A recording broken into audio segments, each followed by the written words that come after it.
The shrill ring of a phone cut through the darkness like a knife.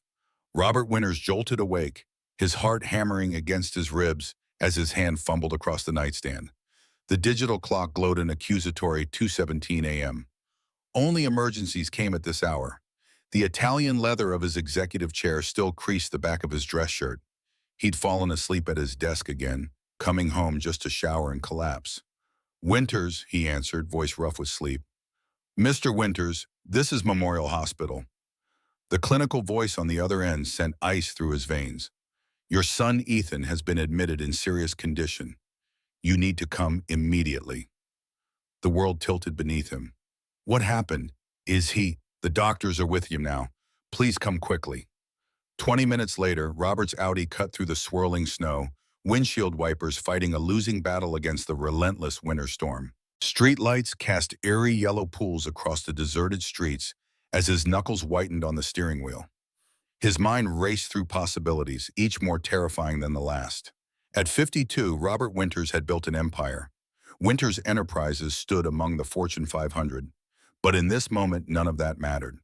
The only thought pounding through his head was Ethan. The hospital parking lot was nearly empty.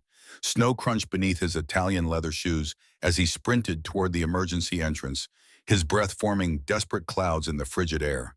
The automatic doors seemed to part in the slow motion as the antiseptic smell of the hospital assaulted his senses, a smell he hadn't encountered since. No, he couldn't think about that night now. Not when Ethan needed him. "My son," he gasped to the receptionist. "Ethan Winters, 7 years old." They called me." The nurse nodded, eyes softening with practiced sympathy. "Third floor, pediatric intensive care, Dern. Phillips is waiting for you." The elevator ride lasted an eternity. Robert caught his reflection in the polished steel doors, silver hair disheveled, deep lines etched around his eyes, an expensive suit rumpled from sleeping at his desk. When had he gotten so old? When had work consumed so much that he barely recognized himself? A nurse led him through sterile corridors to a small room where Ethan lay motionless on white sheets. Robert froze in the doorway, unable to process the sight before him. His son, his golden-haired, bright-eyed boy who should be running and laughing, was a broken doll. Ethan's face was barely recognizable beneath the bruises. One eye swollen shut, lips split, purple blossoming across his cheek. An IV line ran into his tiny arm. A cast encased his left wrist. "Ethan," Robert whispered, dropping to his knees beside the bed. "Son, it's Dad." Ethan's eyelids fluttered. When he saw his father, tears filled his one open eye. He tried to speak but winced with pain. "Don't try to talk, buddy. I'm here now." Robert leaned closer, gently touching his son's unbruised cheek. "Daddy," Ethan whispered, his voice so faint Robert could barely hear it. "Please don't let me go back with Vanessa. I'm so scared." The world around Robert seemed to freeze. Before he could respond, the door opened and Dr. Phillips entered, his expression grave. "Mr. Winters, can we speak outside?" In the hallway, Phillips kept his voice low. "Your son has 3 broken ribs, a fractured wrist, and extensive bruising in various stages of healing. This indicates ongoing abuse, not a single incident." "That's impossible," Robert said, his voice hollow. "Vanessa said he fell down the stairs yesterday while I was on a business trip." The doctor's eyes hardened. "Mr. Winters, I've been treating child abuse cases for 20 years. These injuries are not consistent with a fall. We've contacted Child Protective Services." Robert stared blankly at the wall. Images flashed through his mind. Vanessa's sweet smile when she first offered to help after Rebecca died. Ethan's increasing withdrawal over the past months. His own absence as he buried himself in work to escape the pain of losing his wife. "What about my son?" Robert suddenly remembered. "Owen, he's 8 months old. The baby was brought in with your son. He has some concerning bruising as well. We're keeping him for observation." Robert felt his legs weaken beneath him. He steadied himself against the wall, ice spreading through his veins. "I need to see my son. Both my sons." Later, sitting between his children's hospital beds, Robert's mind wandered back to the beginning. Rebecca had been the light of his life, her laughter filling their home with joy. When complications arose during Owen's birth, the doctors had tried everything. Robert still remembered her final words. take care of our babies. Then she was gone, leaving him with a newborn son and a 6-year-old boy. The grief had consumed him. As CEO of Winners Enterprises, he had thrown himself into work, staying late at the office, taking international trips, anything to escape the empty house that no longer felt like home. Ethan had stopped running to greet him with hugs. Owen grew from a newborn to a crawling baby, while Robert remained a stranger to his own son. Then Vanessa Bennett had appeared like an angel sent from heaven, Rebecca's close friend from college. She had stepped in to help with a gentle smile and capable hands, taking care of everything that was broken, including Robert. "You can't do this alone," she had told him. "Rebecca would want me to help." Robert had been pathetically grateful, relieved to leave the child care to someone who seemed to know what she was doing. If Rebecca had been light, Vanessa was his rescue. She held both children as if they were her own, caring for them with what seemed like perfect devotion. At least that's what he had believed. The door to the hospital room opened, pulling Robert from his thoughts. A small woman with an official-looking badge stepped inside.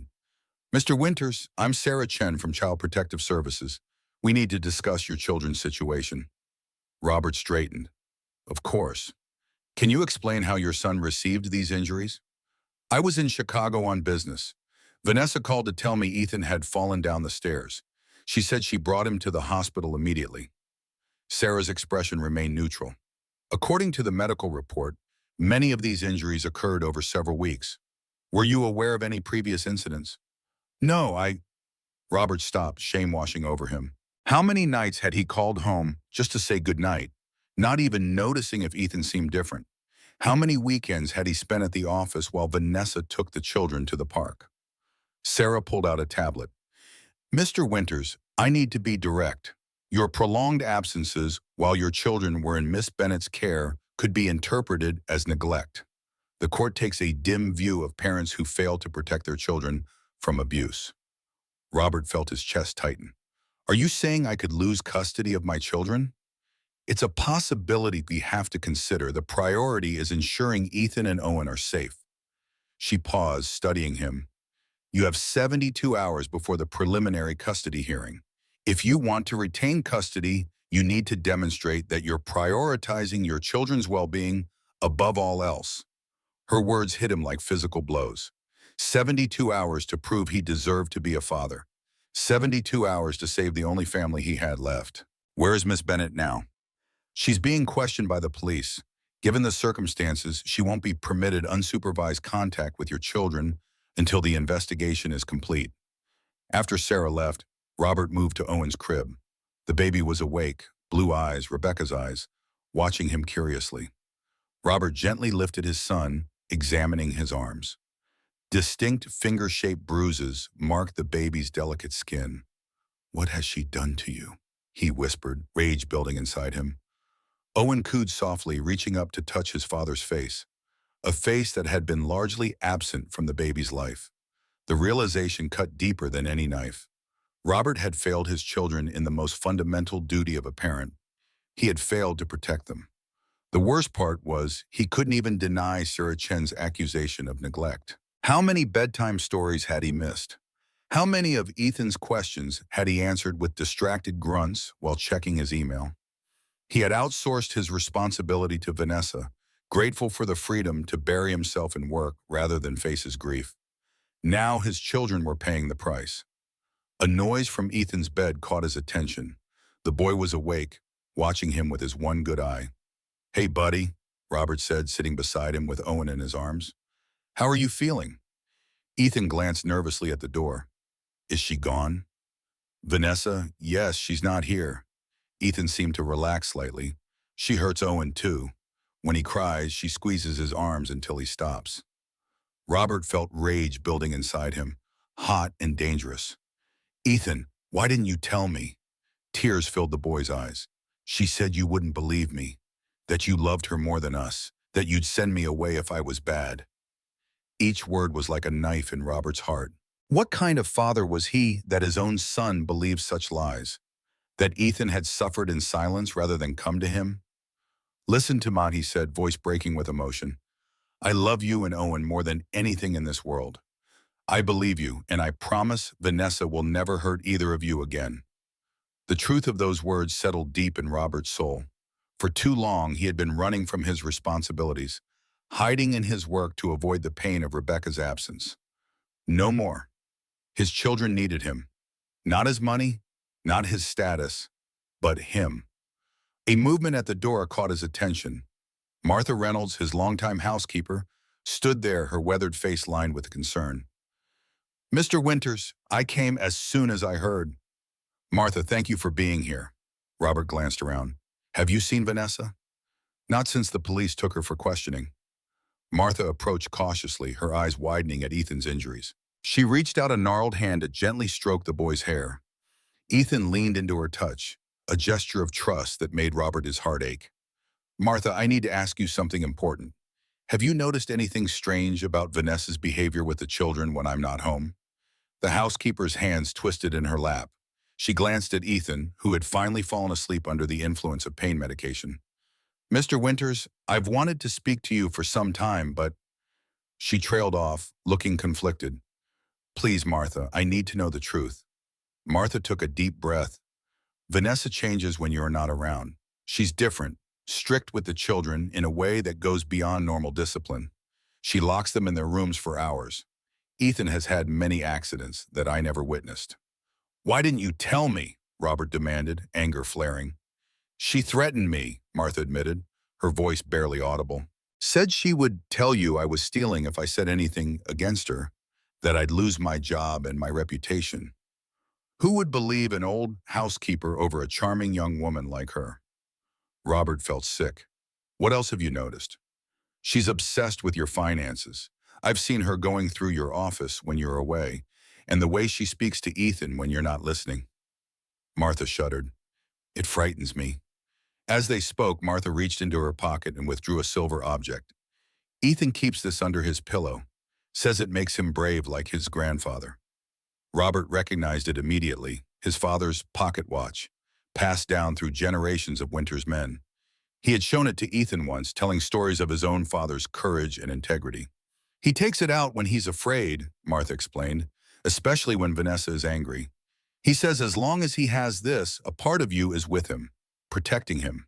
And the realization that his son had needed to find courage in an heirloom because his father wasn't there to protect him personally was devastating. Robert closed his eyes, overcome with shame. The silence was broken by a soft knock at the door. A doctor stood there, accompanied by a woman in her 40s with kind eyes and a notebook. "Mr. Winters, I'm Dr. Olivia Walker, the child psychologist assigned to Ethan's case. I'd like to speak with you about what Ethan has shared with me." Robert nodded, carefully handing Owen to Martha. "Of course." In a private consultation room, Dr. Walker opened a folder. "Ethan has been drawing pictures that concern me greatly."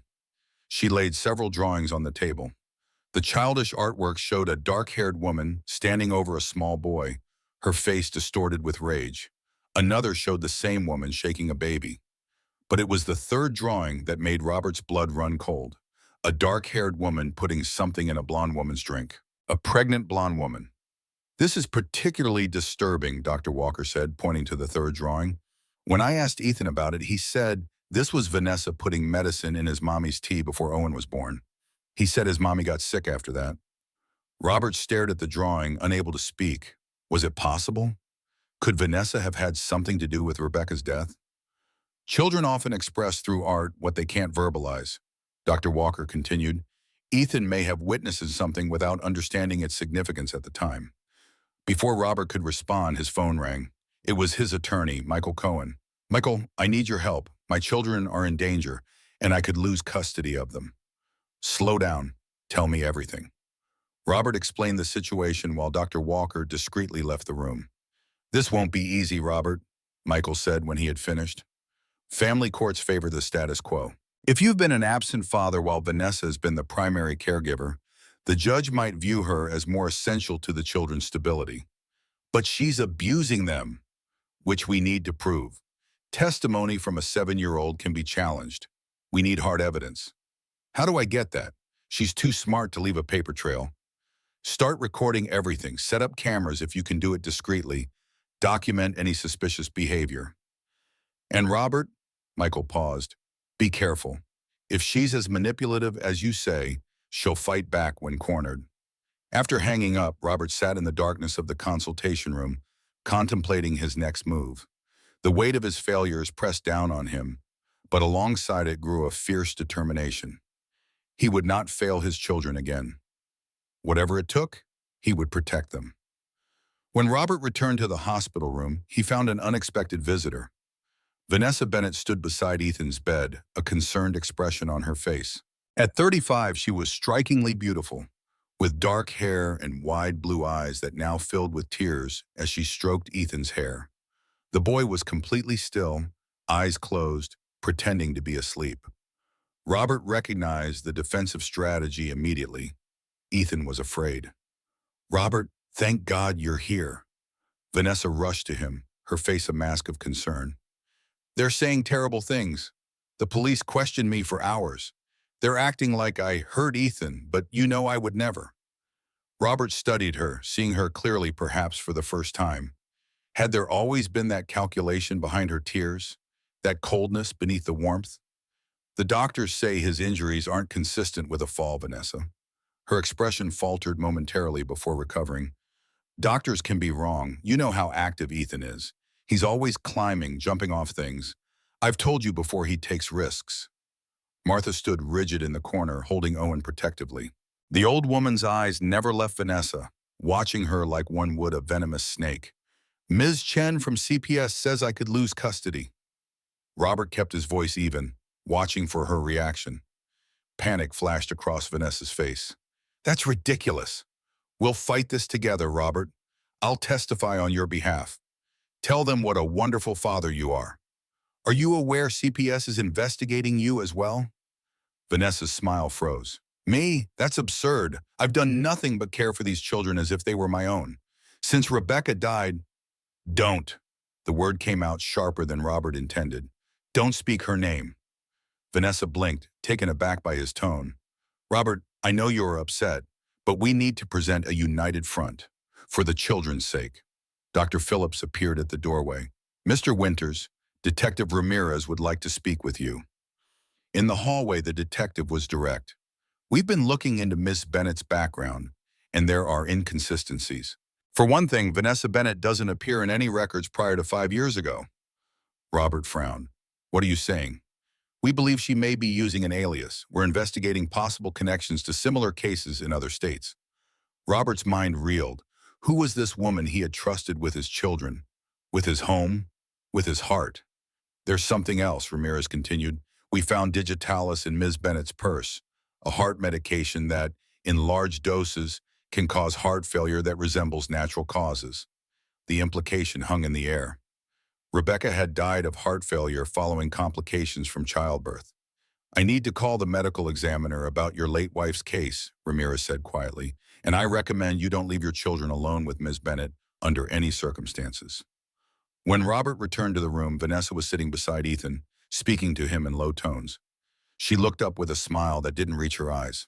"The doctors say they want to keep Ethan overnight for observation. I'll stay with him if you need to go home and rest." "That won't be necessary," Robert said firmly. "I'm staying with both my children." Something dangerous flickered in Vanessa's eyes before her face smoothed into an understanding smile. "Of course, you must be worried sick. I'll go home and pack overnight bags for all of you." She leaned in to kiss his cheek. "I love you, Robert. I love our family." The words rang false in his ears. As she left, Robert noticed something odd. Vanessa didn't head toward the elevators. Instead, she turned down the hallway toward the hospital's administrative offices. Curious, Robert waited a few minutes before following. He found her in an empty waiting area, phone pressed to her ear, speaking in urgent tones. "Jake, he knows something. The police have been asking questions. No, I don't think he suspects everything yet, but we need to move faster. The lake house might still work, but we need to accelerate the timeline. Just get everything ready. I'll handle Robert." She ended the call and Robert slipped back to the children's room before she could spot him. Jake. Who was Jake? And what was this about the lake house? Their secluded vacation property, miles from the nearest neighbor. Robert's phone buzzed with a text from Michael Cohen. "Meet me at your house in an hour. Bringing security specialist. Don't tell Vanessa." By the time Vanessa returned to say goodnight, Robert had his face carefully arranged in a mask of exhausted concern. "I've packed your toiletries and clothes," she said, handing him a bag. "Is there anything else you need?" "Thank you. This should be fine." She lingered, studying him. "Robert, I know this is a shock, but we'll get through it together. The doctors and police are overreacting to an unfortunate accident." "I hope so," he said noncommittally. She touched his arm, her fingers lingering. "Call me if you need anything. Anything at all." After she left, Robert checked the bag she had packed. Instead of his usual sleepwear, she had included the silk pajamas she had given him for Christmas. He emptied the bag completely, finding a small pill bottle labeled Ambien tucked in the side pocket. Sleeping pills he had never seen before. Later that night, after Ethan and Owen had fallen asleep, Robert slipped out to meet Michael at the house.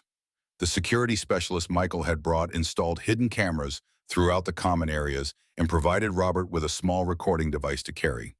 "Remember," the specialist warned, "in most states you need two-party consent for audio recording, but video without audio in your own home is generally permissible." Robert nodded. "I understand the legal risks, but my children's safety comes first."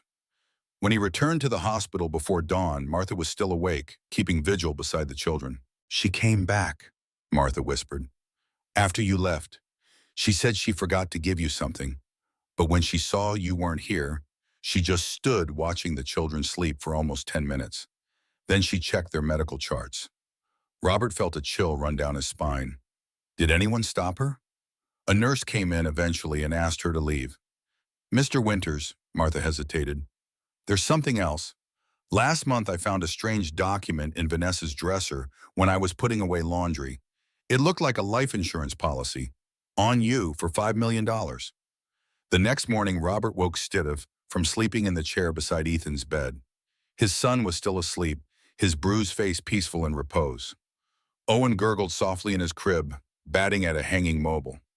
Robert picked up his son, marveling at how much he had grown in the months Robert had been distracted by work. Owen had Rebecca's eyes, deep blue and inquisitive. He reached up to touch his father's face with chubby fingers. "I'm so sorry, little man," Robert whispered. "I haven't been the father you deserve." A knock at the door announced Dr. Phillips. "Mr. Winters, Ethan is being discharged this morning. Both children are stable enough to go home, but I strongly recommend they not return to an environment where Ms. Bennett has access to them." "I understand. I've made arrangements." Before they could leave, Sarah Chen from CPS arrived to confirm the temporary custody arrangement. "Mr. Winters, given the circumstances, we're permitting you to retain temporary custody of your children, provided Ms. Bennett has no unsupervised contact with them. We'll be monitoring the situation closely until the hearing." "I understand. And I want to be clear. I fully support the investigation into Ms. Bennett. My children's safety is my only concern." Sarah studied him. "The court will also want to see evidence that you're personally involved in their care, not delegating it to another caretaker. Your work schedule has been noted as a concern." Robert met her gaze steadily. "I've already addressed that. As of this morning, I'm taking a leave of absence from my position as CEO. My children need me." Sarah's eyebrows rose slightly. "That's a significant change. The court will certainly take that into account." After she left, Robert made the call he'd been dreading. The board of directors would be shocked. Winters Enterprises was in the middle of a major expansion, with contracts to sign and investors to meet. But as he spoke with the chairman, explaining his family emergency, Robert felt a weight lifting. For the first time in years, he was choosing what truly mattered. "David can handle the day-to-day operations," he concluded. "I'll be available for emergency consultations, but my children must come first right now." "Of course, Robert," the chairman said. "Family always comes first. Take whatever time you need." The morning news was reporting a major winter storm approaching, the worst in decades. Heavy snow was expected for days, potentially causing power outages and making travel hazardous. Perfect timing, Robert thought grimly.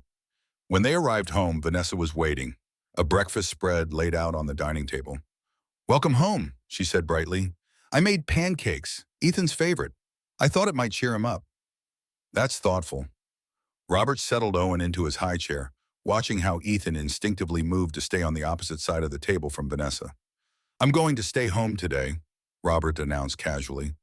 Actually, I've decided to take a leave of absence from work. The children need me right now. Vanessa froze momentarily before recovering. That's wonderful, Robert. The children will be so happy to have you around more, and it gives me a chance to go back to my volunteer work at the hospital. The hospital? Where she claimed to spend 3 days a week helping cancer patients? Another lie to investigate. I thought I'd take Ethan to the park today if he feels up to it, Robert said. Some fresh air might do him good. Oh, I don't think that's wise. Vanessa's tone remained pleasant, but her eyes hardened slightly. The doctor said he needs rest. And what about your meeting with the Singapore investors? You've been planning that for months. David can handle it. The children are my priority now. Vanessa studied him over the rim of her coffee cup. This is quite a change, Robert. Just last week, you said the Singapore deal was make or break for the company's Asian expansion. Near-death experiences have a way of shifting perspectives. He met her gaze steadily. Something dangerous flickered in Vanessa's eyes before she smiled. Of course. Family first. That's what Rebecca would want. The mention of his late wife in Vanessa's mouth made Robert's skin crawl, but he forced himself to smile back. The game had begun. Vanessa was suspicious, and he needed to be careful. While Vanessa was upstairs showering, Robert slipped into her room. In her dresser, beneath layers of carefully folded lingerie, he found a burner phone. The call log showed frequent communications with a number saved simply as J. He was about to replace the phone when it vibrated in his hand.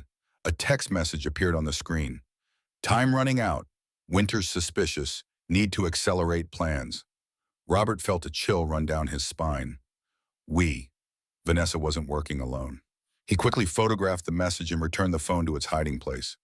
Next, he checked her closet, finding a locked metal box tucked behind her shoes. Robert noted its location but didn't attempt to open it. He couldn't risk Vanessa knowing he had been searching her things. As he turned to leave, his eye caught on something beside her bed.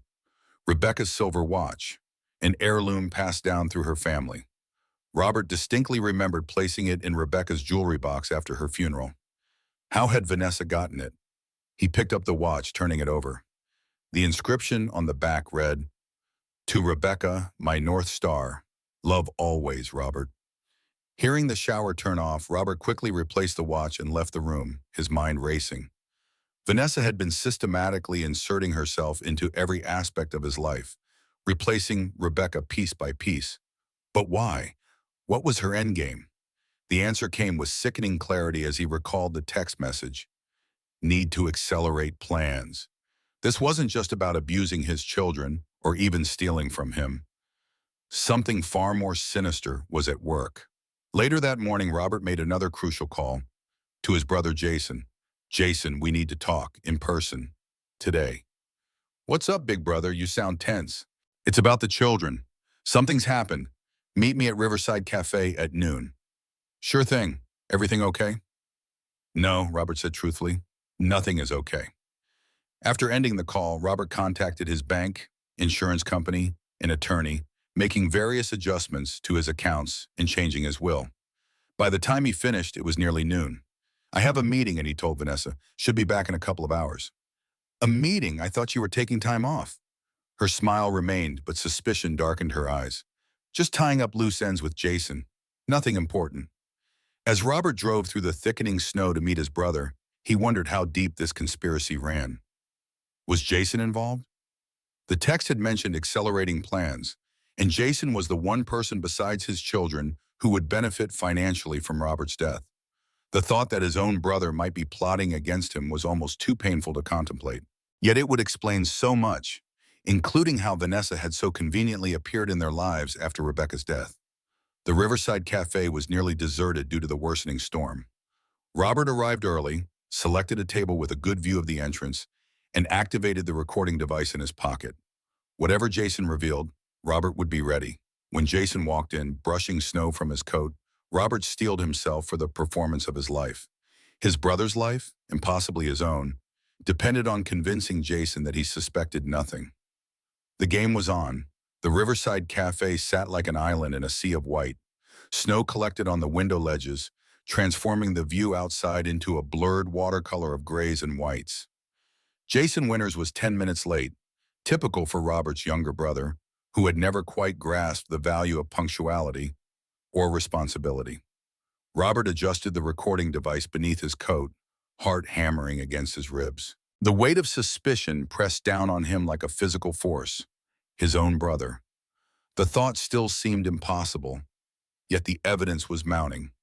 The cafe door swung open, bringing with it a gust of frigid air, and Jason Winters, brushing snow from his expensive cashmere coat. At 46, Jason still maintained the casual swagger of the younger brother who had coasted through life on family connections and charm. His blonde hair was artfully tousled, his smile easy as he spotted Robert and approached the table. Tommy, Jason's nickname for him since childhood. This weather is apocalyptic. Sorry I'm late. Robert forced a smile, gesturing to the chair across from him. Thanks for coming on short notice. Your assistant made it sound urgent. Jason studied his brother's face. You look like hell. Everything okay? Robert leaned forward, lowering his voice. His performance needed to be flawless. It's Ethan. He's in the hospital. Jason's smile faltered. Hospital? What happened? Broken ribs, fractured wrist, the doctors are saying... Robert paused, allowing his voice to break slightly. They're saying it's abuse, Jason. They think Vanessa hurt him. A series of micro-expressions flashed across Jason's face. Surprise, calculation, concern. Too quick to track individually, but together they formed a pattern that made Robert's stomach clench. Jesus, Tommy, that's awful. Jason's voice hit all the right notes of concern, but his eyes remained watchful, assessing. But surely Vanessa wouldn't... I mean, she adores those kids. That's what I thought. Robert injected doubt into his voice. But Ethan says Vanessa hurt him deliberately. Child Protective Services is involved now. Jason ran a hand through his hair. Kids make up stories sometimes, you know, especially after losing their mother. Ethan's probably confused, mixing up dreams with reality. The casual dismissal of Ethan's suffering made Robert want to reach across the table and grab his brother by the throat. Instead, he sighed heavily. Maybe, but there's a custody hearing in 3 days. If the judge believes Ethan, I could lose the kids. Jason nodded sympathetically. That would be tragic. Absolutely tragic. Was there a hint of satisfaction in Jason's voice? Robert couldn't be sure. I don't know what to do, Jay. Robert allowed genuine distress to color his tone. Vanessa's moved out temporarily. I'm thinking of taking the kids to the lake house for a while. Get away from everything. Jason's eyes sharpened with interest. The lake house? That's probably a good idea. When would you go? Tomorrow, maybe, if the storm lets up enough to drive. Robert hesitated, then added, Actually, I was hoping you might join us. I could use the support right now. The invitation clearly caught Jason off guard. He recovered quickly, nodding with false enthusiasm. Of course, Tommy, anything for my brother, though I might need to join you a day or two later. Got some business to wrap up first. Business? Robert raised an eyebrow. Thought the Wellington project was on hold. Jason waved dismissively. Other ventures, nothing for you to worry about. Robert took another sip of coffee, watching his brother over the rim of his cup. You know, it's funny. In all this chaos, I realized I never updated my will after Owen was born. Should probably take care of that before we leave for the lake. Jason's fingers tensed around his coffee cup. Probably a good idea, though I'm sure the current one is fine. Maybe, but it still lists you as guardian of Ethan if something happens to me. With Owen now, and given your lifestyle, I'm thinking Martha might be more suitable. The muscle in Jason's jaw twitched. Martha? The housekeeper? Tommy? She's got to be pushing 70. She loves those kids and they love her. Robert shrugged. Just thinking out loud. Jason's phone buzzed. He glanced at it, his expression shifting subtly. Excuse me, Tommy. Need to take this. As Jason stepped outside to take the call, Robert signaled to Michael, who was sitting at a table across the room pretending to read a newspaper. Michael nodded and discreetly moved closer to the window where Jason stood. Through the glass, Robert could see his brother's animated gestures, his face flushed with agitation. When Jason returned, his composure was barely intact. Everything okay? Robert asked innocently. Fine, just a client. Jason glanced at his watch. Listen, Tommy, I hate to cut this short, but I've got a meeting across town. Call me after the hearing, okay? And seriously, consider what I said about Ethan. Kids get confused. Don't let some overzealous social worker break up your family. Robert nodded, playing along. I'll keep that in mind. Thanks for meeting me, Jay. As Jason hurried out of the coffee shop, Michael slid into the vacated seat. He called Vanessa, Michael said without preamble. My associate was close enough to hear. They're planning something at the lake house. Something about accelerating the timeline since you're getting suspicious. Robert felt cold dread settle in his stomach. Did they suspect I was recording them? I don't think so. Jason seemed genuinely surprised by your invitation to the lake house. It's disrupted their planning. Robert removed the wire from under his shirt. Did we get enough? Jason was careful. He never explicitly mentioned harming you or the children, but combined with the evidence against Vanessa and Ethan's testimony, it strengthens our case. Robert checked his watch. Let's head back to the house. I want to check on the kids and see what the cameras have captured while I've been gone.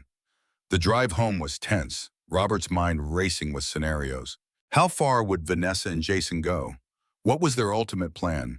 And most disturbingly, had they been responsible for Rebecca's death? As they turned onto Roberts Street, the stately homes looked like gingerbread houses frosted with snow. The winter storm was intensifying, the world beyond the windshield a blur of white. Robert's house stood at the end of the cul-de-sac, a three-story Tudor with grounds that stretched back to a small wooded area, once chosen for its privacy and security, now feeling isolated and vulnerable. Pull over here, Robert said suddenly, a block from his house. I want to check the security feeds before we go in. Michael handed him a tablet. Robert tapped through the camera views, stopping on the feed from his home office. There was Vanessa, sitting at his desk, his laptop open before her. As they watched, she plugged in a USB drive and began copying files. She's been busy, Michael observed grimly. Robert switched to other cameras. Martha was in the kitchen with Owen. Ethan was in his room sitting on his bed, clutching his grandfather's pocket watch and staring at the door as if expecting someone to burst in at any moment. She hasn't hurt them, Robert breathed, relief washing over him. Not yet, Michael cautioned, but we need to be careful. Let me go in first, as if I'm just dropping you off. I'll create a distraction while you check what she's been accessing. When they pulled into the driveway, Vanessa appeared at the window, watching. She vanished as they approached the front door. Remember, Michael murmured, act normal. Don't let her know we suspect anything. Robert stepped into the foyer, stamping snow from his shoes. Vanessa appeared from the direction of his office, her smile perfectly calibrated. You're back sooner than I expected, she said, kissing his cheek. How was Jason? Concerned about Ethan, Robert replied, shrugging off his coat. Where are the kids? Owen's napping. Ethan's in his room. He said he wanted to rest. Her eyes flicked to Michael. I didn't realize you had company. Michael needed to drop off some documents for the custody hearing. Robert turned to his lawyer. Why don't we go over those in the kitchen? Martha can make us some coffee. As they moved toward the kitchen, Robert casually glanced into his office. The laptop was closed, no sign of the USB drive. He made a mental note to check the security recording later to see exactly what files she had copied. In the kitchen, Martha was preparing dinner, her weathered hands chopping vegetables with practiced efficiency. Owen sat in his high chair, happily mashing banana into his mouth and hair. Mr. Cohen, Martha nodded, eyeing Michael with obvious relief. Good to see you again. Likewise, Mrs. Reynolds. Michael set his briefcase on the counter. I've brought those guardianship papers Mr. Winters requested. Vanessa, who had followed them, froze in the doorway. Guardianship papers? Robert turned, his expression carefully neutral. Just a precaution, given the current situation. We're updating who would care for the children if something happened to me. I see. Vanessa's voice was controlled, but her eyes flashed with something dangerous. And you didn't think to discuss this with me first? It seemed prudent, considering the allegations against you. The kitchen fell silent. Martha stopped chopping. Owen, sensing the tension, whimpered softly. Vanessa recovered quickly, her smile returning. Of course, you're just being thorough. I understand. She moved to Owen, stroking his hair. I think I'll check on Ethan while you discuss business. After she left, Robert turned to Martha. Has she been in my office all morning? Martha nodded, her expression grim, going through your files like she owned them. And she made 3 phone calls, stepped outside each time so I couldn't hear. Did she go near the children? Tried to. I told her Ethan was sleeping and shouldn't be disturbed. She wasn't happy about that. Robert squeezed Martha's shoulder gratefully. Thank you for watching over them. Those children are family to me, Mr. Winters. I won't let anything happen to them. Michael pulled out several documents. We need to move quickly. The custody hearing is in 3 days, but based on what I overheard from Jason's call, they might not wait that long. What are they planning? Robert asked, voice low. I don't know exactly, but it involves the lake house and some kind of accident. Michael spread the papers on the table. We need to gather as much evidence as possible. The cameras are a start, but we need more. I want to search Vanessa's room again, Robert said. That locked box might contain something important. Be careful, Michael warned. If she catches you, I'll wait until she's occupied elsewhere. Robert glanced at the ceiling. For now, let's focus on the hearing. What do we have? Michael outlined their strategy, pointing out where Ethan might need to testify and how they would present the evidence from the hidden cameras. As they talked, Robert couldn't shake the feeling of being watched. He glanced up to see Vanessa standing in the doorway again, her expression unreadable. Am I interrupting? She asked sweetly. Not at all, Robert said. Michael was just explaining some legal points about the hearing. I see. Vanessa moved into the kitchen, her movements graceful as always. I was thinking, Robert, maybe we should all go to the lake house this weekend. Get away from all this stress. Robert exchanged a quick glance with Michael. The lake house? With the storm coming? It'll be peaceful there. Just the 4 of us, no distractions. Vanessa's smile didn't reach her eyes. We could leave tomorrow. The lake house, isolated on 20 acres of private woodland, miles from the nearest neighbor. A perfect place for accidents to happen. I'll think about it, Robert said, turning away to hide the disgust in his eyes. Right now, I need to focus on the hearing. Of course, Vanessa moved to the refrigerator, taking out ingredients for dinner. I'll make Ethan's favorite tonight. Poor little guy has been through so much. After Michael left, ostensibly, but actually parked down the street monitoring the security feeds, Robert went to check on Ethan. He found his son sitting cross-legged on his bed, still clutching the pocket watch. Hey, buddy, Robert said softly, sitting beside him. How are you feeling? Ethan glanced nervously at the door. Is she gone? Vanessa? No, she's downstairs cooking dinner. Ethan's shoulders slumped. I don't want to eat her food, Dad. She puts things in it sometimes. Robert's blood ran cold. What kind of things? Medicine that makes me sleepy. She says it's to help me rest, but then she does bad things to Owen when I'm asleep. Robert pulled his son close, careful of his injured ribs. Nothing like that will happen again, Ethan. I promise you. I won't let her hurt either of you. Ethan looked up, his eyes too old for his 7 years. She's tricking you, Dad. She pretends to be nice when you're looking, but she's really a monster. I know that now, Robert said, his voice breaking. And I'm so sorry I didn't see it sooner. Ethan reached out, touching his father's face with small fingers. It's not your fault, Dad. She's really good at pretending. A soft sound from the doorway made them both turn. Vanessa stood there, watching them with an expression of practiced concern. Dinner's almost ready, she said gently. Ethan, I made your favorite spaghetti and meatballs. Ethan pressed closer to his father, his body tensing. We'll be down in a minute, Robert said, meeting Vanessa's gaze steadily. After she left, Robert waited until he heard her footsteps descend the stairs. Ethan, listen to me. I need you to pretend everything is normal tonight. Can you do that for me? Ethan nodded solemnly. Like a secret mission? Exactly like that. I'm working on making sure Vanessa never hurts you again, but until then, we need to be very careful. Because she might hurt Owen? Yes, and we need to protect him. Ethan squared his small shoulders. I can do it, Dad. I can be brave. Robert hugged his son again, marveling at his courage. You're the bravest person I know, Ethan. Dinner was an exercise in restraint.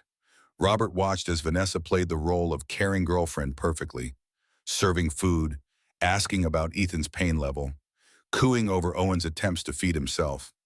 If he hadn't known better, he would have believed the act completely. Ethan, true to his word, managed to seem relatively normal, though he only picked at his food and kept his eyes mostly on his plate.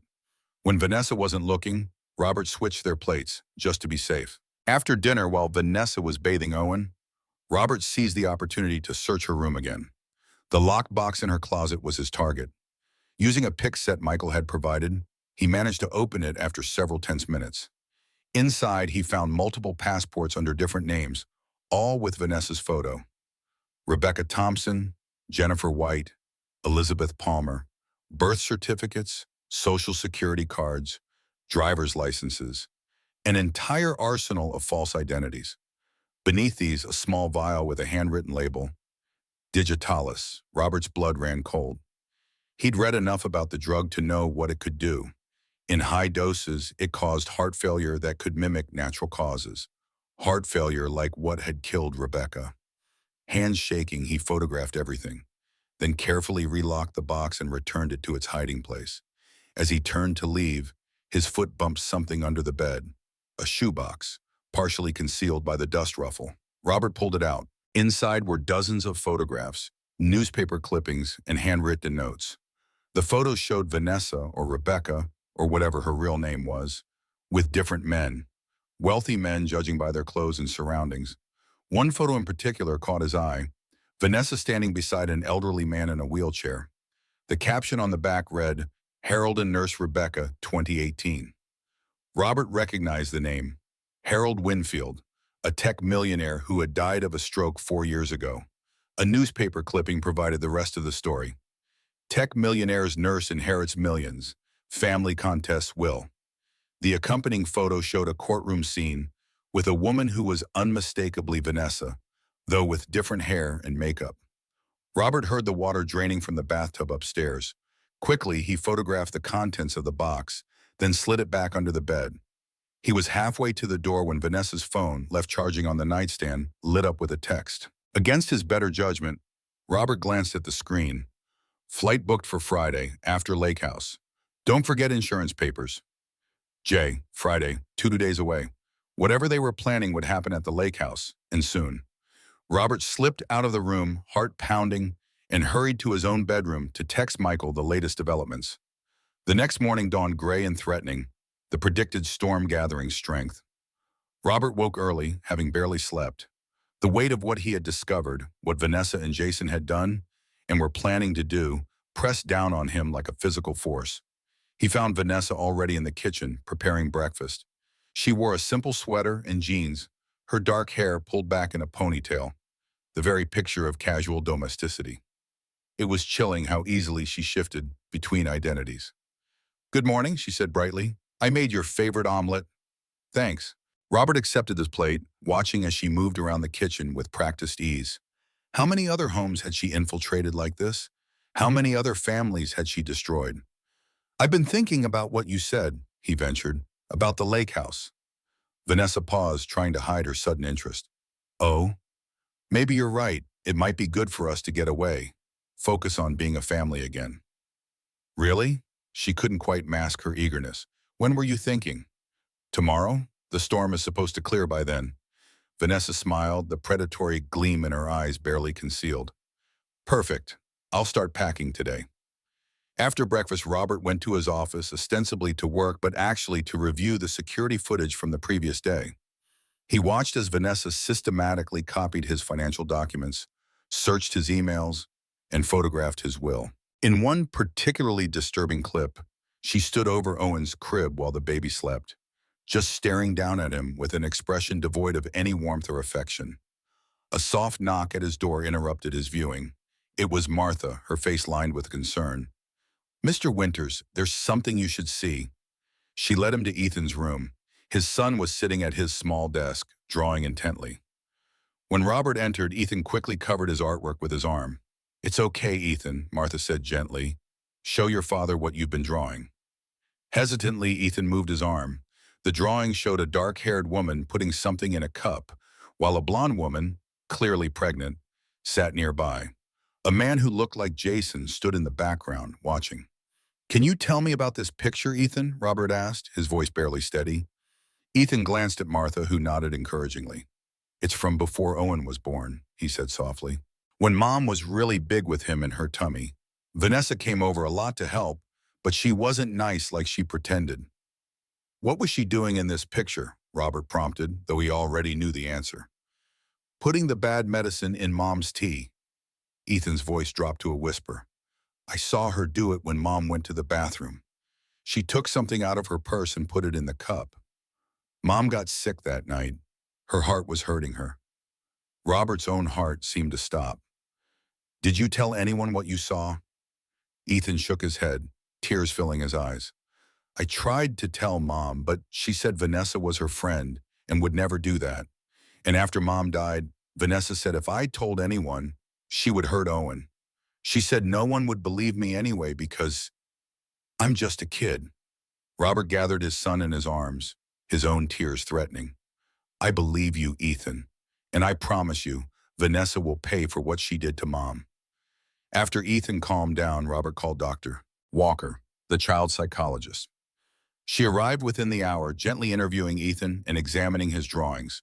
When they spoke privately afterward, her assessment was clear. These drawings are consistent with a child who has witnessed a traumatic event, she said.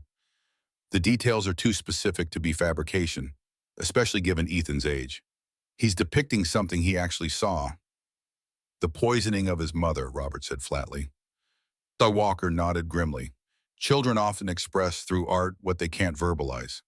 Ethan has been carrying this knowledge, afraid to speak up because of Vanessa's threats and his fear of not being believed. Will he have to testify at the hearing? It would strengthen your case considerably, but it's also important to consider the psychological impact on Ethan. She handed Robert a file. I've documented my professional assessment of Ethan's drawings and testimony. This will help, whether or not he takes the stand. After Dr. Walker left, Robert received a call from Detective Ramirez. Mr. Winters, we've made some disturbing discoveries about Vanessa Bennett, or should I say Rebecca Thompson. She's been linked to at least 3 suspicious deaths over the past decade, all wealthy men who changed their wills shortly before dying of seemingly natural causes. She killed my wife, Robert said, the words catching in his throat. My son witnessed her poisoning Rebecca with digitalis. Ramirez was silent for a moment. We've requested an exhumation order for your wife's body. If there are traces of digitalis poisoning, we can charge Vanessa with murder. How long will that take? The order should come through in a day or two. But Mr. Winters, there's something else you should know. Our investigations suggest Vanessa isn't working alone. My brother Jason is involved, Robert confirmed. But there's more, isn't there? Yes. We believe Vanessa is part of a network, possibly family members who work together. We've found evidence linking her to 3 other women who share similar physical characteristics and operate with the same methodology. Sisters, Robert realized. They're sisters. That's our theory. 4 sisters targeting wealthy families across multiple states using false identities. It's sophisticated and highly organized. Robert thought of the flight Jason had booked for Friday. They're planning something at my lake house, some kind of accident for me and my children. We'll set up surveillance at the lake house, Ramirez assured him. But Mr. Winters, until we have concrete evidence of conspiracy to commit murder, our options are limited. The custody hearing is tomorrow, Robert reminded him. If the judge grants Vanessa any access to the children, we'll have officers at the courthouse. And Mr. Winters, don't let Vanessa know what we've discovered. If she feels cornered, there's no telling what she might do. That afternoon, as the storm intensified, Robert focused on preparing for the hearing. Michael arrived with a team of paralegals, spreading documents across the dining room table. Vanessa watched from the periphery, her smile growing more strained as the hours passed. Finally, she approached Robert as he was reviewing Ethan's medical records.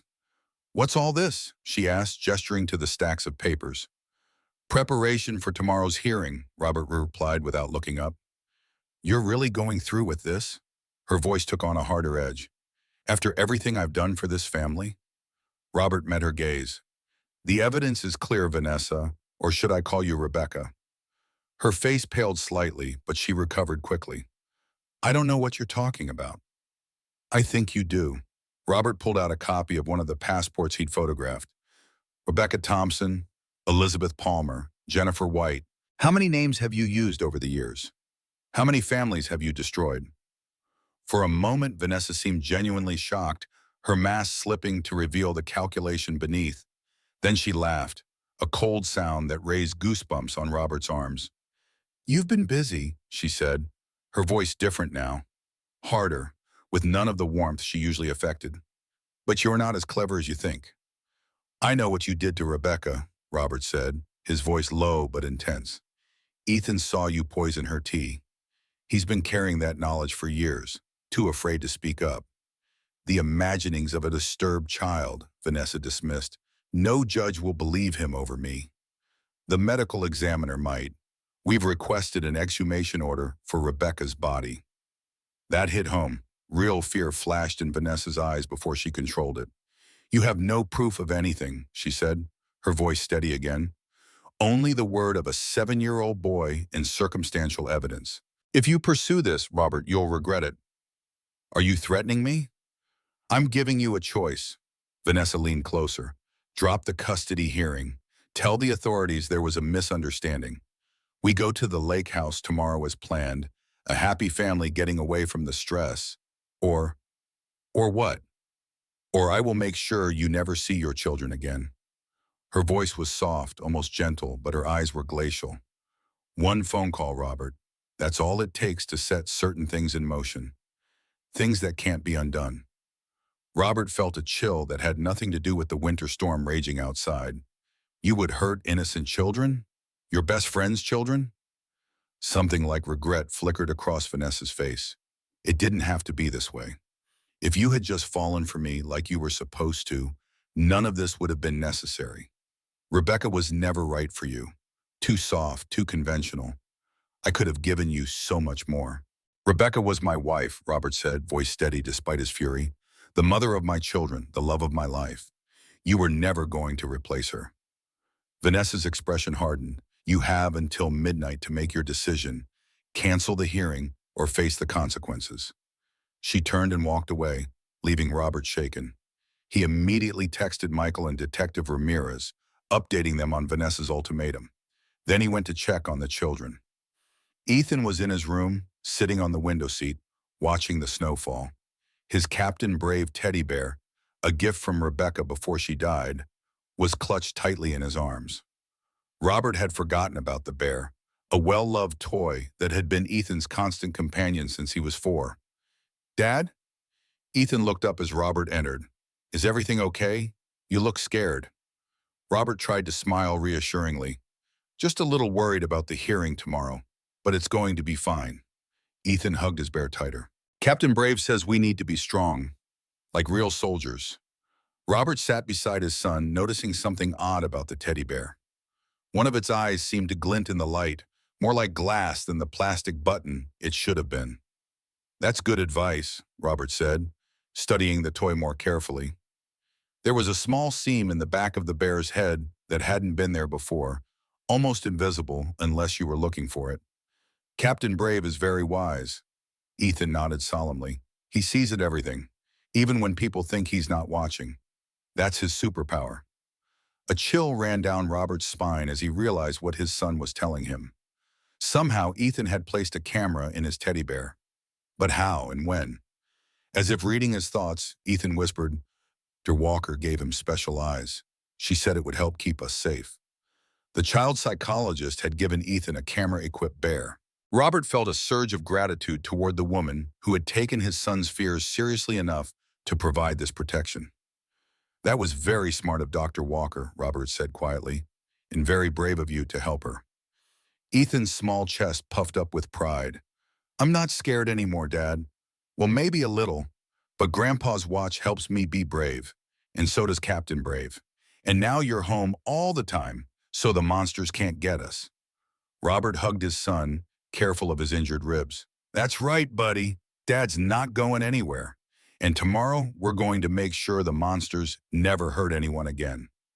That night, after the children were asleep, Robert met with Michael and Detective Ramirez in the guest house, safely away from Vanessa's ears. The snow had temporarily stopped, leaving an eerie stillness outside. "She's getting desperate," Michael said. "The ultimatum proves it. She knows we're close to exposing everything. But what is she planning? Robert paced the small living room. She mentioned setting things in motion with one phone call. Probably signaling her sister or sisters, Ramirez suggested. Based on our investigation, they work as a team, creating elaborate scenarios to target wealthy families. We've gained an unexpected advantage, Michael said, pulling out a tablet. Dr. Walker contacted me about the camera she placed in Ethan's teddy bear. It's been recording Vanessa when she's alone with the children. He tapped the screen and a video began to play. Vanessa was in Ethan's room while the boy pretended to sleep. She was on the phone speaking in low, urgent tones. It's moving too fast. He knows about the identities, maybe more. No, he mentioned the lake house, so that's still on. We stick to the plan. Tragic accident, grief-stricken father who can't go on after losing his children. Yes, all three of them. The insurance is in place, and the will still names Jason as beneficiary. Tomorrow night at the lake. Make sure you're in position by 7. Robert felt physically ill. She's planning to kill us all tomorrow night. We have enough to arrest her now, Ramirez said, reaching for his phone. Wait, Robert stopped him. If you arrest her, what about the sisters? And Jason? They'll disappear, regroup, target another family. What are you suggesting? Michael asked, though his expression suggested he already knew. We proceed with the custody hearing tomorrow, Robert said. Let Vanessa think she still has the upper hand. Meanwhile, we set a trap at the lake house. Ramirez frowned. That's extremely dangerous, Mr. Winters. You'd be putting yourself and possibly your children at risk. My children will be safe. I'll make sure of that. But this may be our only chance to catch the entire network. Robert's eyes hardened with determination. These people killed my wife. They abused my son. They were planning to murder my children. I want them all behind bars where they can never hurt another family again. After a long silence, Ramirez nodded reluctantly. We'll need to coordinate carefully, and your children absolutely cannot be part of this. Agreed, Robert said. Martha will take them to a secure location tomorrow after the hearing. Only the three of us will know where they are. As they hammered out the details of their plan, snow began to fall again, thick flakes swirling in the darkness. The storm was intensifying, a fitting backdrop to the danger that loomed ahead. Back in the main house, Robert found Vanessa waiting in the darkened living room, a glass of wine in her hand. It's nearly midnight, she said, her voice deceptively soft. Have you made your decision? Robert hesitated, then nodded. You win, Vanessa. I'll call off the hearing in the morning. We'll go to the lake house as planned. Relief and triumph flashed across her face before she controlled her expression. You're making the right choice, Robert. For all of us. Just promise me one thing, he said, forcing vulnerability into his voice. Promise me you'll never hurt the children again. Vanessa crossed to him, placing a cold hand against his cheek. I would never hurt our family, Robert. Everything I've done has been for us. Our family. The words made his skin crawl. This woman had killed his wife, abused his son, and was now planning to murder them all. Yet she stood before him, speaking of family as if she had any right to the word. I believe you, he lied, meeting her gaze steadily. Vanessa smiled, the expression never reaching her eyes. Get some rest, darling. Tomorrow's a big day for all of us. As she left the room, Robert remained standing in the darkness, the weight of what was to come pressing down on him. Tomorrow, he would face the woman who had destroyed his family. Tomorrow, he would seek justice for Rebecca. And tomorrow, one way or another, this nightmare would end. Morning arrived gray and threatening, the predicted storm having briefly paused overnight as if gathering strength. Robert stood at his bedroom window, watching snowflakes begin their silent descent once more. The weather forecast warned of the worst blizzard in a decade set to arrive that evening. Fitting, he thought grimly, for what was to come. In the bathroom, he studied his reflection. Silver hair disheveled, lines etched deep around his eyes. When had he aged so much? The past week had transformed him, stripped away the comfortable illusions of his life. The successful CEO, the grieving widower finding new love, the busy father doing his best. All lies.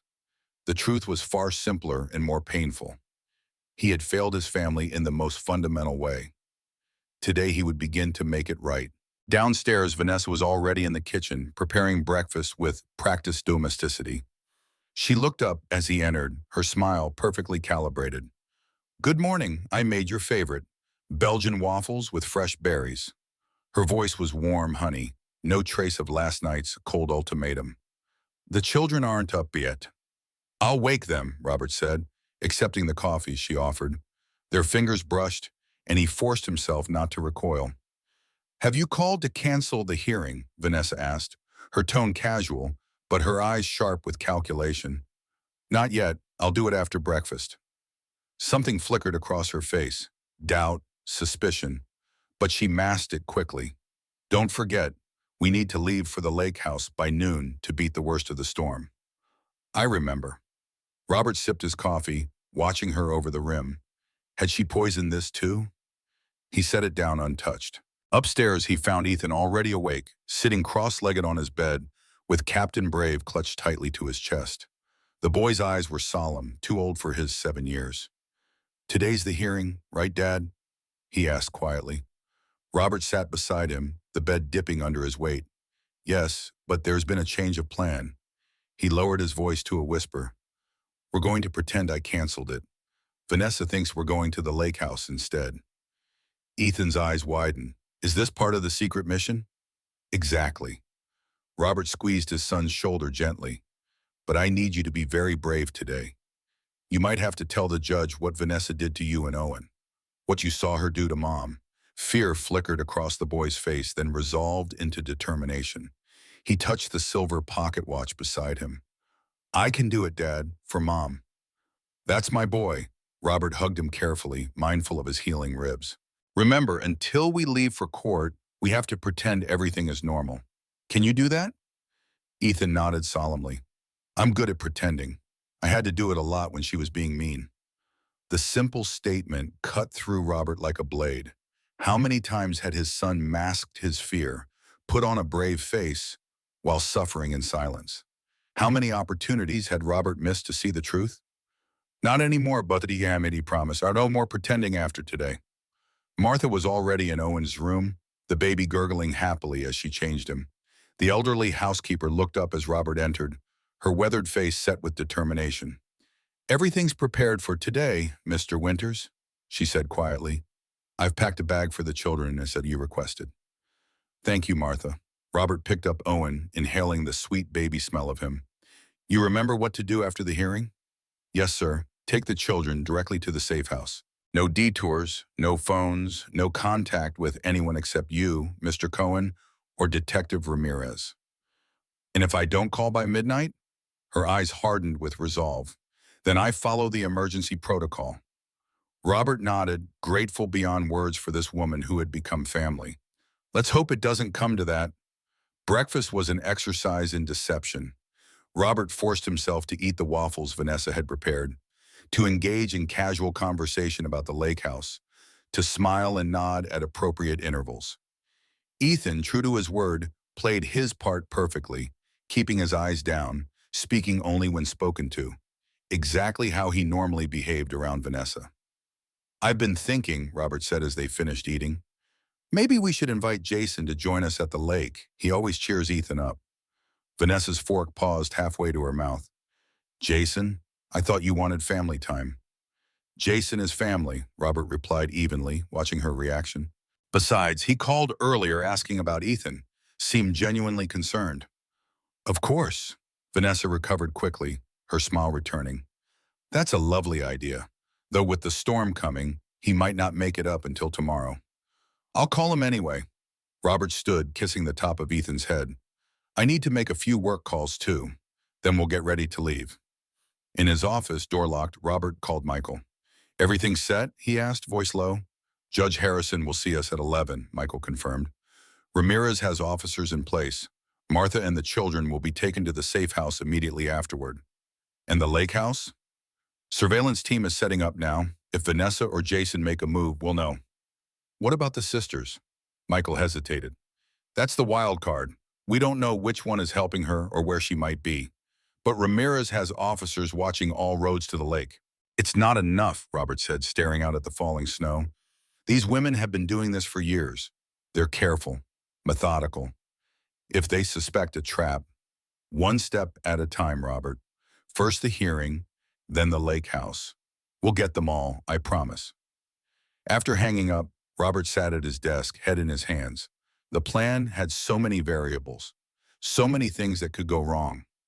But it was their best chance to catch the entire network, Vanessa, Jason, and the sisters, and make sure they never hurt another family. He opened his drawer, removing the small recording device he'd hidden there. Evidence of Vanessa's late-night calls, her admission of planning an accident at the lake house. It wouldn't be enough for a conviction on its own, but combined with Ethan's testimony and the exhumation results, it painted a damning picture. A soft knock at the door startled him. He quickly replaced the device and unlocked the door. Vanessa stood there, a suitcase in hand. "I've finished packing for the lake. Did you cancel the hearing?" Robert nodded, the lie coming easily.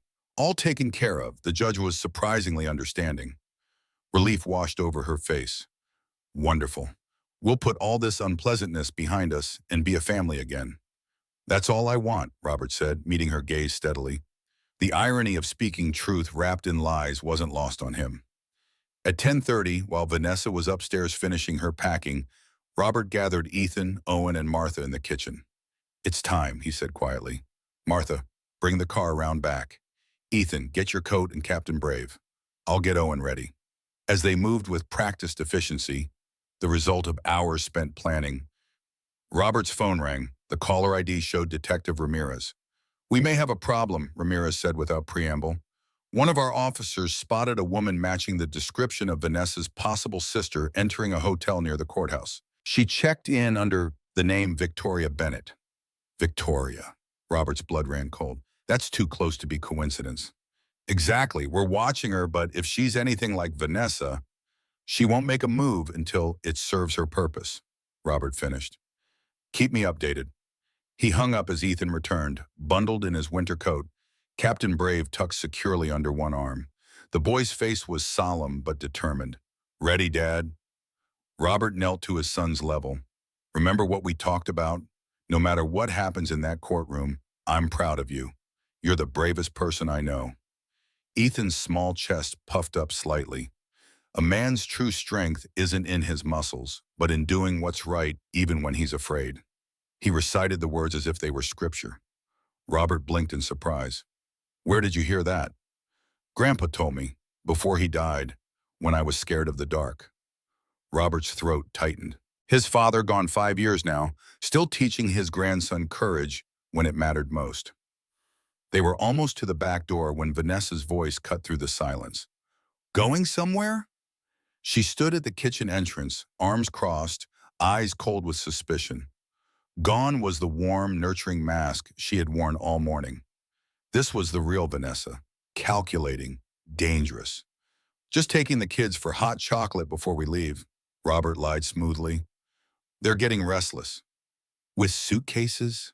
Her gaze flicked to the bags Martha was carrying. "And why are you all wearing your best clothes?" Almost as if her eyes narrowed. "The hearing. You didn't cancel it, did you?"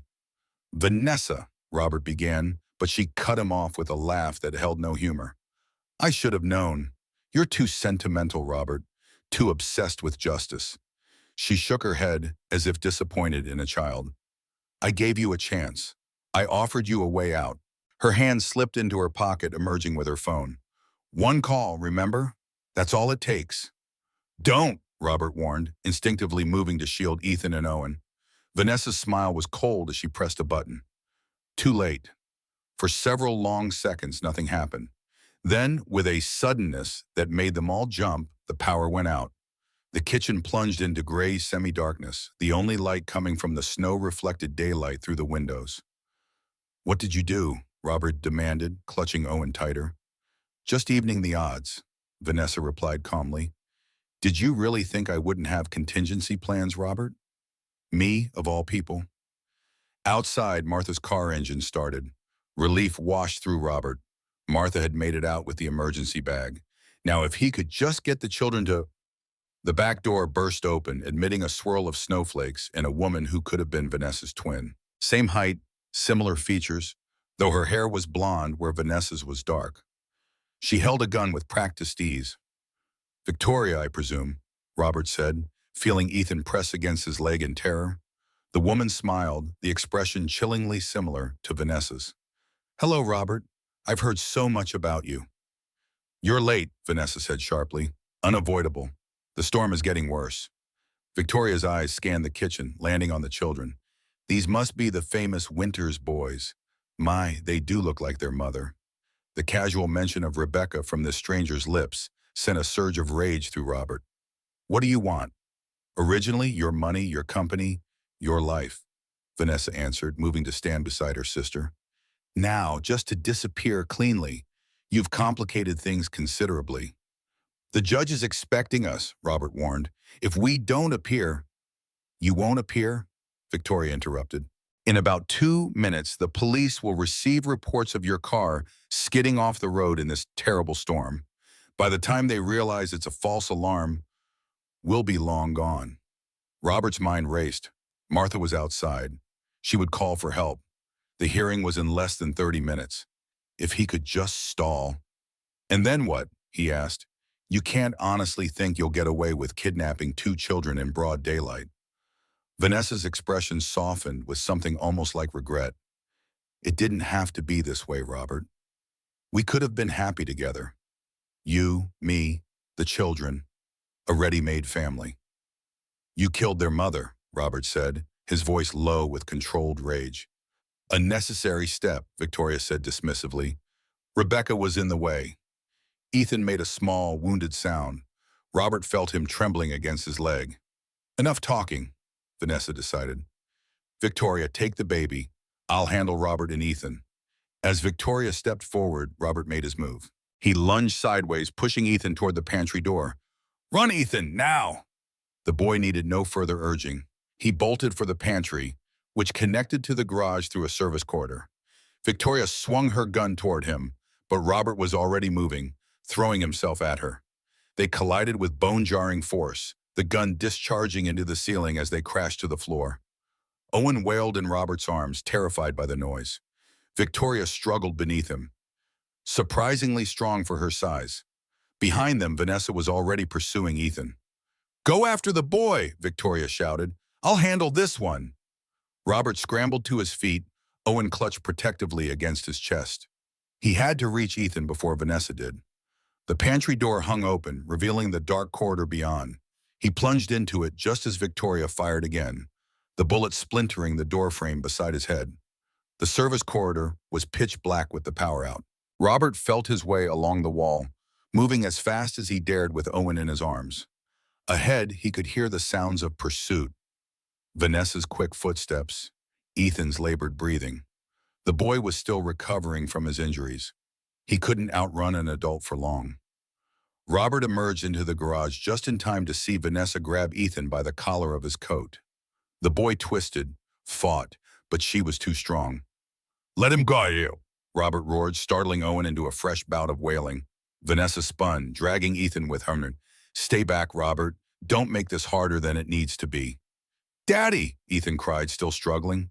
Captain Brave fell from his arms, landing on the concrete floor with a soft thud. Victoria appeared behind Robert, gun trained on his back. "Put the baby down and step away," she ordered. "If you hurt my children," Robert began. "We don't want to hurt them," Vanessa interrupted, her voice softer now. "They're valuable to us. Insurance, if you will." "Insurance?" Robert repeated, mind racing for a way out of this nightmare. "Against interference," Victoria explained coldly. "You're going to do exactly as we say, or the children will suffer. It's very simple." The garage door began to rise automatically. Outside, a black SUV idled in the driveway, engine running, windows tinted. A third figure sat behind the wheel, features indistinct through the falling snow and darkened glass. "Our ride is here," Vanessa announced, dragging a still-fighting Ethan toward the vehicle. "Bring the baby, Victoria." "What about him?" Victoria jerked her chin toward Robert. Vanessa studied Robert, her expression almost sad. "Secure him in the basement. Jason will deal with him when he arrives." "Jason's coming here?" Robert asked, seizing on this new information. "Within the hour," Victoria confirmed. "He has his own role to play in this drama." As they spoke, Martha appeared at the end of the driveway, rushing toward the house. Victoria noticed her immediately, swinging her gun toward the elderly woman. "No!" Robert shouted, lunging forward. The gun discharged. Martha crumpled to the snow-covered driveway, a bloom of red spreading across her chest. "Martha!" Ethan screamed, renewing his struggles against Vanessa's grip. "Stupid old woman," Victoria muttered, "always interfering." Robert stood frozen, shock temporarily overwhelming his system. Martha, who had been with their family for 20 years. Martha, who had loved his children like her own grandchildren. "Martha, you'll pay for this," he whispered, voice shaking with rage. Victoria shrugged, unmoved. "Add it to our tab. Now put the baby down or the boy gets the same treatment." For the first time, Robert noticed that Vanessa now held a gun as well, pressed against Ethan's temple. The boy had gone very still, tears streaming down his face. With no choice, Robert gently set Owen on the floor of the garage. The baby immediately began to wail, tiny arms reaching up for his father. "Good," Victoria said. "Now kneel down, hands behind your head." Robert complied, mind working furiously. If they left him alive, there was still a chance. Michael and Ramirez knew about the hearing. When they didn't show up, they would come looking. As if reading his thoughts, Vanessa smiled coldly. "Don't count on your lawyer or that detective, Robert. By the time they realize something's wrong, we'll be long gone." Victoria approached from behind, something heavy in her hand. Robert tensed, preparing for the blow. "For what it's worth," Vanessa said, her voice almost gentle, "I did care for you in my way." Pain exploded at the base of Robert's skull. The garage tilted, darkness rushing in from all sides. The last thing he saw was Ethan's terrified face as Vanessa dragged him toward the waiting SUV, Owen's wails echoing in the cavernous space. Then nothing. Robert regained consciousness to the sound of his name being called, the voice seeming to come from very far away. He was lying on something cold and hard. His head throbbed with each beat of his heart, and something warm and sticky matted the hair at the back of his skull. "Robert, can you hear me?" The voice was closer now, familiar. With tremendous effort, Robert forced his eyes open. Michael Cohen's worried face swam into view, blurry at first, then sharpening as Robert blinked. "The children!" Robert gasped, struggling to sit up. The world tilted alarmingly, but he fought through the vertigo. "They took my children." "We know," Michael said grimly, helping Robert to a sitting position. "Ramirez has put out an Amber Alert. Every law enforcement agency in the state is looking for them." "Martha?" Robert asked, though he already knew the answer. Michael's expression confirmed it. "I'm sorry, Robert. She didn't make it." Grief slashed through Robert, sharp and brutal. Martha, who had tried to warn him about Vanessa from the beginning. Martha, who had given her life trying to protect his family. "How long?" he asked, struggling to his feet with Michael's assistance. "You've been unconscious for about 40 minutes. We came looking when you didn't show for the hearing." "Jason," Robert remembered suddenly. "They said he was coming here." "No sign of him yet," Michael confirmed, "but we've got officers watching the house." Robert took a shaky step, then another, leaning heavily on his friend. They mentioned a ride, black SUV, tinted windows. Someone was driving, not Vanessa or Victoria. "The third sister," Michael nodded. "Ramirez has alerts out for the vehicle. But in this weather..." The storm, Robert had almost forgotten. Outside, snow was falling in earnest now, thick flakes driven by an increasingly powerful wind, the perfect cover for an escape. "We need to get to the lake house," Robert insisted. "That's where they were planning everything. It must be their rendezvous point." "Ramirez is already coordinating teams to surround the property," Michael assured him. "But Robert, you need medical attention. That head wound..." "My children need me," Robert cut him off. "I'm going to the lake house. Ambulance is on the way."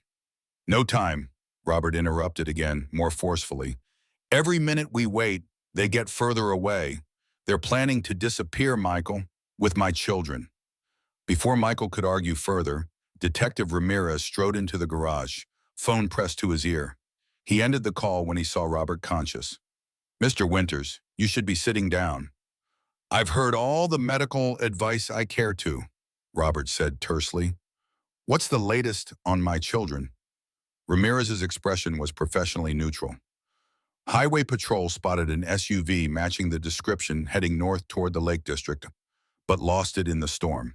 We've set up roadblocks, but with the weather deteriorating, they'll use back roads, Robert said with certainty. Vanessa knows the area. She's been to the lake house dozens of times. We've got officers en route to the property, Ramirez assured him. But Mr. Winters, I strongly advise against you joining the operation. You're injured and this situation is extremely volatile. Robert straightened, ignoring the throbbing in his head. Those are my children, detective. I'm coming with you. Ramirez exchanged glances with Michael, then nodded reluctantly. We leave in 5 minutes, but you ride with us and you follow orders. Clear? Crystal, Robert agreed, already moving toward the house. I need to get something first. In Ethan's room, Robert found what he was looking for. Captain Brave, retrieved from the garage floor by one of the officers.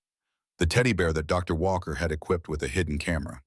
If Ethan had managed to keep it with him, Robert squeezed the bear's paw in the sequence Dr. Walker had shown him. A tiny red light glowed in the bear's left eye, confirming the camera was active. Robert pulled out his phone, opening the secure app that connected to the device. For several heart-stopping moments, the screen showed only darkness. Then it lightened, revealing the interior of a moving vehicle. Ethan's face came partially into view, tear-streaked but determined. He had positioned the bear to capture as much of the SUV's interior as possible. Vanessa sat beside him, one hand firmly gripping his arm.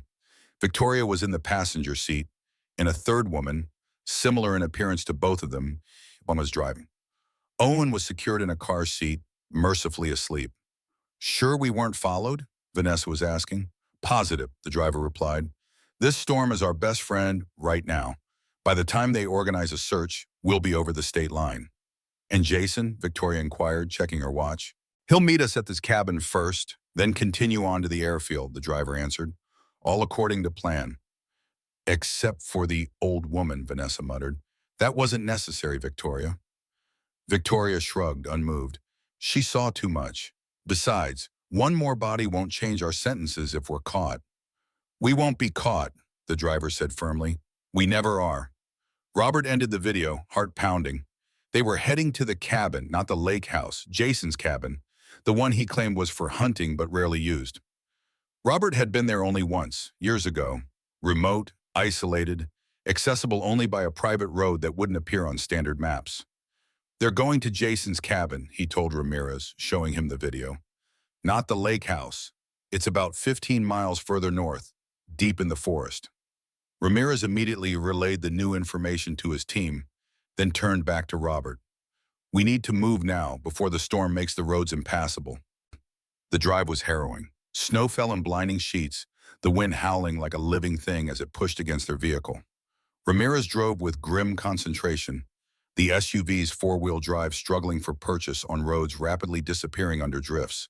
Behind them, 2 more police vehicles followed, their lights cutting weakly through the whiteout conditions. Robert sat in the passenger seat, phone in hand, watching the feed from Captain Brave. The SUV carrying his children had reached its destination, a rustic cabin nestled among towering pines, now heavily laden with snow. He watched as the sisters hustled Ethan and Owen inside, Vanessa clutching the baby while Victoria maintained her grip on the boy. How much further? Robert asked, anxiety clawing at his chest. Another 10 minutes if we can maintain this speed, Ramirez replied, hunched forward over the steering wheel. But Mr. Winters, you need to understand something. When we arrive, you stay in the vehicle until we secure the scene. Those are my children. Exactly, Ramirez cut him off, which is why you can't risk barging in there. These women are armed and desperate. One wrong move could be catastrophic. Robert wanted to argue but knew the detective was right. His children's lives hung in the balance. His desire for justice, for revenge, had to take a back seat to their safety. The video feed showed the interior of the cabin now. Rustic but comfortable, with a large stone fireplace and heavy wooden furniture. Jason was already there, pacing nervously. He looked up as they entered, relief washing over his face. Finally, he said, approaching to take Owen from Vanessa. I was getting worried with this storm. No problems, the third sister assured him, removing her coat. Everything went according to plan. Except for killing the housekeeper, Vanessa muttered, shooting Victoria a dark look. She was a loose end, Victoria said dismissively. Better safe than sorry. Jason paled slightly. You killed someone? That wasn't part of the deal. Plans change, the third sister said coolly. The important thing is we have the children. Once Robert is taken care of, everything falls into place.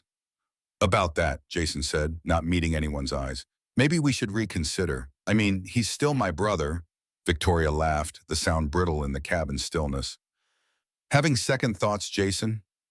A bit late for that, isn't it? You helped us kill his wife, after all. Robert's blood ran cold at the casual confirmation of what he had suspected. Jason had helped them murder Rebecca. His own brother had conspired against his family. On the screen, Ethan sat rigid on a sofa. Captain Brave clutched tightly to his chest. His eyes darted around the room, taking in every detail, every exit. Even in his terror, the boy was thinking, planning. How long until the plane is ready? Vanessa asked, checking her watch. 2 hours, the third sister replied, assuming the storm doesn't ground us. And what about him? Victoria jerked her chin toward Ethan. He's seen our faces, heard our plans. He comes with us, of course, Vanessa said, as if it were obvious. Both children do. Insurance, remember? Too risky, Victoria argued. The boy is old enough to identify us, to testify. We're not harming the children, Vanessa said firmly, surprising Robert. That's where I draw the line. Since when do you have lines? Victoria scoffed. You poisoned his mother without blinking. That was different, Vanessa insisted. Rebecca was an adult, an obstacle. These are children. They're witnesses, Victoria countered. Loose ends, like the housekeeper. The argument was interrupted by the sound of a vehicle approaching. All 4 adults tensed, Victoria drawing her gun immediately. Expecting company? She asked sharply. Jason moved to the window, peering through a gap in the curtains. It's just snowplows, clearing the main road. Check again, the third sister ordered, her own hand moving to a weapon concealed beneath her jacket. Jason obediently looked out again, then froze. Oh God, he whispered. It's the police. Pandemonium erupted in the cabin. Victoria started shouting orders. Vanessa grabbed Owen from his makeshift bed, and the third sister began gathering their essential documents. Jason stood paralyzed by the window, watching as police vehicles surrounded the cabin. Through it all, Ethan remained still on the sofa, Captain Brave positioned to capture everything. His small face was set with determination now, fear replaced by resolve. In the police SUV, now parked a safe distance from the cabin, Robert watched the drama unfold on his phone. Ramirez and his team were taking positions around the property, communication devices crackling with tactical instructions. They know we're here, Ramirez said, checking his weapon. Standard procedure now is to establish contact. Attempt negotiation. There are 3 armed women in there, Robert reminded him, and my children. Negotiation might not be an option. It's always an option, Ramirez countered, and our best chance of getting everyone out safely. Robert wasn't convinced, but he nodded anyway. What's the plan? We call them, offer terms. If they surrender peacefully, no one gets hurt. And if they don't, Ramirez's expression hardened, then we move to tactical options. Before Ramirez could elaborate, the radio crackled to life. Detective, we have movement at the rear of the cabin. Someone's trying to escape through the back door. Hold positions, Ramirez ordered into his radio. Do not engage unless the suspects threaten the children. On the phone screen, the chaos inside the cabin had organized into desperate action. Victoria and the third sister were grabbing essential items, stuffing them into bags. Vanessa held Owen, who had woken and was crying, and Jason, surprisingly, had moved to sit beside Ethan. Listen to me, Jason was saying, his voice low and urgent. When things get crazy, you run for the back door, straight out, then left into the trees. Keep going until you reach the stream, then follow it downhill. Understand? Ethan stared at him in confusion. Why are you helping me? Jason's expression was pained, because I've done terrible things, but I never wanted the children hurt. Never. Now promise me you'll run when I create a distraction. Ethan nodded slowly. What about Owen? I'll get your brother, Jason promised. Just be ready. Outside, the police had established a perimeter around the cabin. A negotiator had made contact via Jason's cell phone, his amplified voice echoing through the storm. "This is the police. The cabin is surrounded. Come out with your hands up and no one will be harmed." Inside, Victoria laughed bitterly. "No one harmed? We killed a woman today. We're looking at life in prison, if not worse." "We still have the children," the third sister pointed out coldly. "Bargaining chips." "Are you insane?" Jason exploded. "These are my nephews, not poker chips." "Your nephews?" Victoria mocked. "Since when do you care about family, Jason? You helped us kill your sister-in-law, remember?" "That was different," Jason protested weakly. "Rebecca was... I didn't know you were going to kill her?" Vanessa finished for him. "What did you think the digitalis was for, Jason? A science experiment?" Robert watched this exchange with mounting rage. His own brother had helped poison Rebecca, had known what they were planning and done nothing to stop it. On the screen, Jason's face contorted with what looked like genuine remorse. "I've done a lot of terrible things in my life, but this ends now." He turned to Ethan. "Remember what I told you. Be ready." Before anyone could react, Jason lunged for Victoria, grappling for her gun. "Run, Ethan," he shouted. "Now!" Ethan bolted from the sofa, Captain Brave still clutched to his chest. The camera bounced wildly as the boy ran toward the back of the cabin. Behind him, a gunshot cracked through the air, followed by a man's cry of pain. "Stop him," Vanessa shouted, still holding Owen. The third sister moved to intercept Ethan, but the boy was quick, ducking under her outstretched arm and continuing toward the back door. He fumbled with the lock, finally wrenching it open and bursting out into the swirling snow. "He's out," Ramirez announced, spotting Ethan emerge from the cabin. "Move in! Secure the child!" Officers converged on the small figure struggling through knee-deep snow, Captain Brave held above his head like a signal flag. One reached him, scooping him up and carrying him swiftly toward the safety of the police vehicles. Robert was out of the SUV instantly, heedless of Ramirez's orders to stay put. He ran toward his son, snow blinding him, wind cutting through his inadequate coat. Nothing mattered except reaching Ethan. The officer deposited Ethan beside a police cruiser just as Robert arrived. For one frozen moment, father and son stared at each other through the swirling snow. Then Ethan launched himself forward, colliding with Robert's chest in a desperate embrace. "Dad," he sobbed, his small body trembling violently. "They shot Uncle Jason." Robert held his son tightly, relief making his knees weak. "You're safe now. You're safe." "But Owen," Ethan pulled back, his face frantic. "They still have Owen." Before Robert could respond, another gunshot echoed from the cabin, followed by shouts and the crash of breaking glass. Ramirez's voice cut through the chaos, amplified by a bullhorn. "This is your final warning. Surrender now or we will use force." For several tense seconds, nothing happened. Then the front door of the cabin opened slowly. Jason staggered out, clutching his shoulder, blood seeping between his fingers.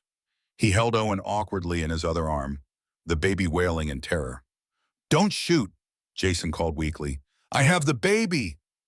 Officers moved forward cautiously, weapons trained on the doorway behind Jason. He stumbled through the snow toward them, his face gray with pain and blood loss.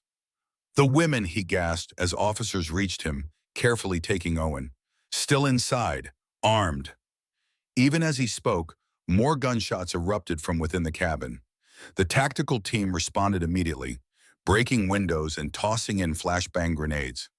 The resulting explosions briefly outshone the storm, followed by shouts and the sound of splintering wood as officers breached the doors. In the chaotic minutes that followed, Robert held both his sons, sheltering them from the sight of the raid. Owen, miraculously unharmed, clung to his father's neck, while Ethan pressed against his side, face buried in Robert's coat. Finally, Ramirez approached, his expression grim but satisfied. "We got them. All three sisters in custody." "Are they?" Robert couldn't finish the question with his sons listening. "Alive," Ramirez confirmed, though Victoria took a bullet in the exchange. Non-fatal. He glanced at the boys, then lowered his voice. "Your brother is being transported to the hospital under guard. He's asking to speak with you." Robert nodded, his emotions too complex to untangle in this moment. "Later. Right now, my children need me." "Of course, we have an ambulance waiting to check them over, and you." Ramirez added, eyeing the blood that had seeped through Robert's makeshift bandage. That head wound needs proper treatment. As they made their way to the waiting ambulance, Robert carrying Owen while Ethan walked beside him clutching Captain Brave, the storm began to ease slightly. The snow fell more gently now, the wind less biting. It was as if nature itself acknowledged that the worst had passed. 6 months later, on a bright spring morning, Robert stood in the garden of their new home in a different state, watching Ethan and Owen playing under the watchful eye of their security team.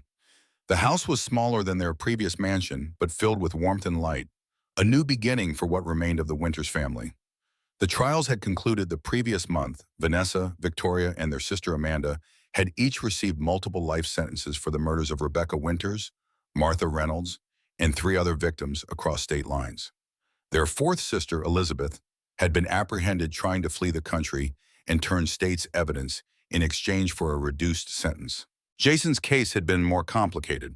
His cooperation with authorities and his actions to save Ethan and Owen had earned him consideration. In the end, he had pleaded guilty to conspiracy and accessory charges, receiving a 20-year sentence with the possibility of parole after 15. Robert had visited him once in prison. The conversation had been difficult, painful, but necessary. Jason had wept as he explained how he had become entangled with the sisters, how what had begun as a simple financial scam had evolved into something monstrous. He had known about the plan to poison Rebecca, but claimed he thought it would only make her sick, not kill her. A weak justification that changed nothing, but at least offered a glimpse into his brother's tortured mind. "Dad!" Ethan's voice pulled Robert from his memories. His son ran toward him, face flushed with excitement. "Look what I found in the garden." Robert knelt to examine the small, blue flower Ethan held carefully between his fingers. "That's a forget-me-not," he explained. "Your mother loved those. She planted them all over our old garden." Ethan's expression turned solemn. "Do you think she sent it as a sign?" Robert looked into his son's eyes, so much like Rebecca's, and saw the healing that had taken place over these months. The nightmares had become less frequent, the therapy sessions more positive. Ethan was reclaiming his childhood, one day at a time. "I think your mother is always with us," he said gently. "In you, in Owen, in everything beautiful around us." Ethan considered this, then nodded with the grave acceptance only children can manage. "I'm going to plant more of them," he decided, "so we never forget her." "That's a wonderful idea." Robert ruffled his son's hair. "Need some help?" "Yes, please." Ethan took his father's hand.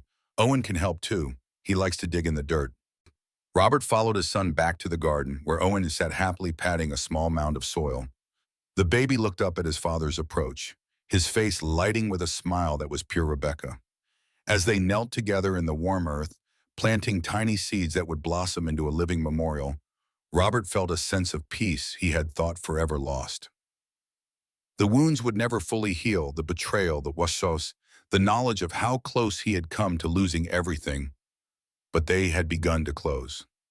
Life continued, and in this simple moment, with soil under his fingernails and his children's laughter surrounding him, Robert Winters found something he had feared destroyed forever: hope. In the distance, a single silver pocket watch hung from a nail on the garden shed, catching the spring sunlight. A reminder that time moved forward, carrying them all into a future that, while forever changed, still held the promise of joy.